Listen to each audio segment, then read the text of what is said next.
Okay, I will be talking about feminism in American Lit through the pieces that we've read. Started the semester talking about feminism. I'm going to end the semester talking about feminism. Okay, so what I'll be doing throughout this video presentation is tracking feminism throughout the decades with the pieces that we read. So I'm going to start with Anne Bradstreet in the 1690s, and I'm going to end with Sandra Cisneros in the 1990s. And I'm really looking at the different tactics that the authors used to make their feminist thoughts known and some of the other aspects of that in their pieces. So we're starting with Anne Bradstreet. She's the first American poet published and a feminist pioneer.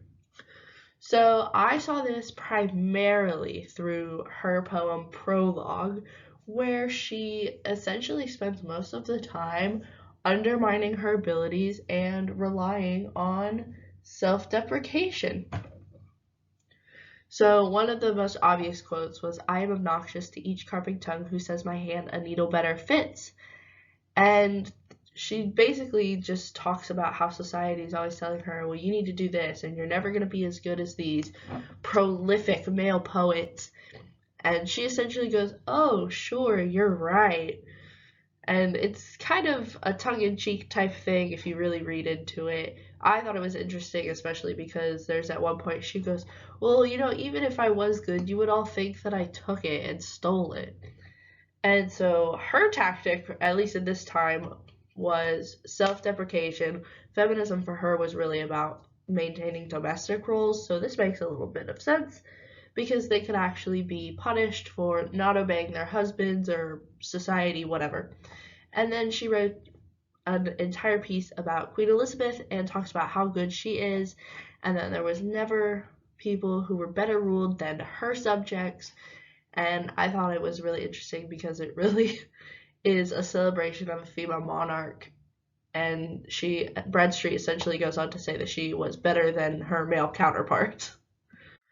Okay, so moving about 150 years forward, first wave feminism, it first starts in 1844 with the Seneca Falls Convention, which is the first organized convention to discuss women's rights, and it focused primarily on women gaining the right to vote. So this is where you would see figures like Katie Elizabeth Stanton and Susan B. Anthony, and this is where Gladstone and Gilman will fall. Starting with Gilman and the Yellow Wallpaper, this piece is all about Gilman struggling with hysteria, and that's what the protagonist goes through. And this is at a time where women's issues weren't really taken seriously, so they would go to the doctor and the doctor would be like, oh, whatever, which is great because we see that entire concept manifested in her husband John.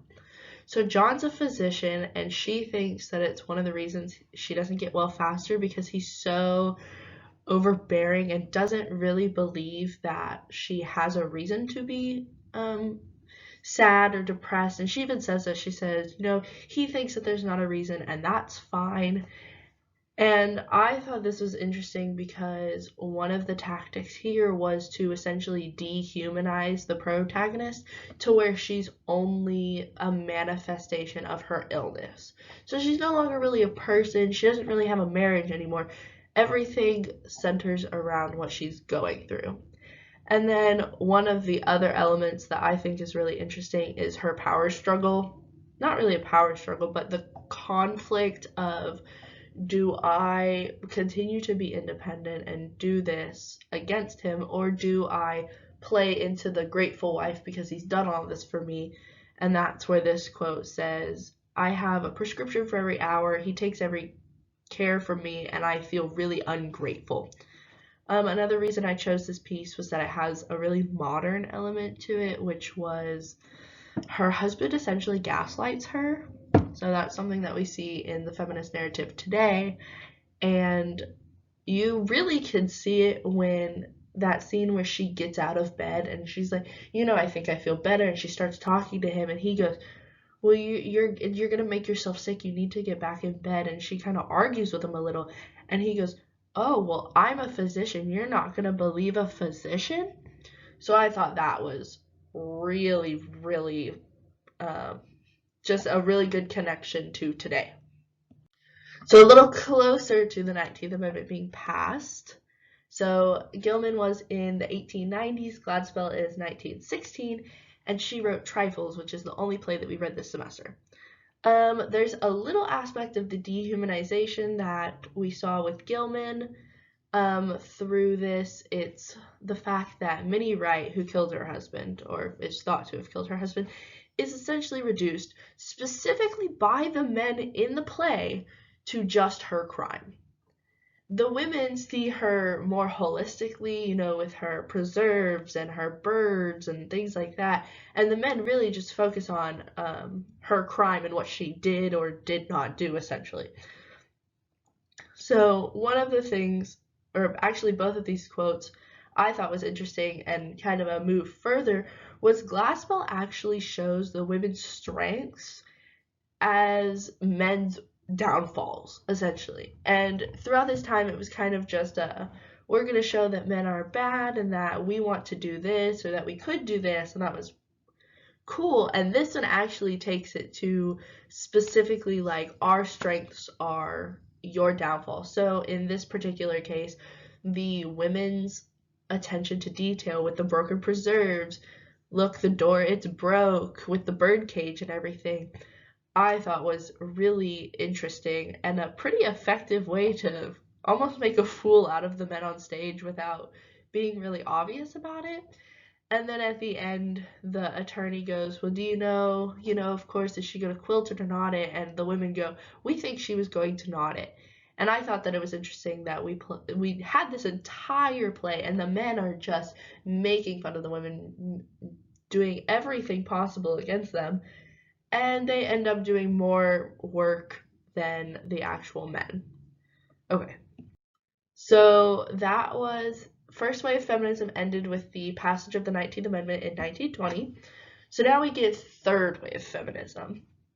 It's a continuation of the unfinished second wave that happened in the 1960s and 70s, and that focused on getting gender equality and against discrimination and sexism.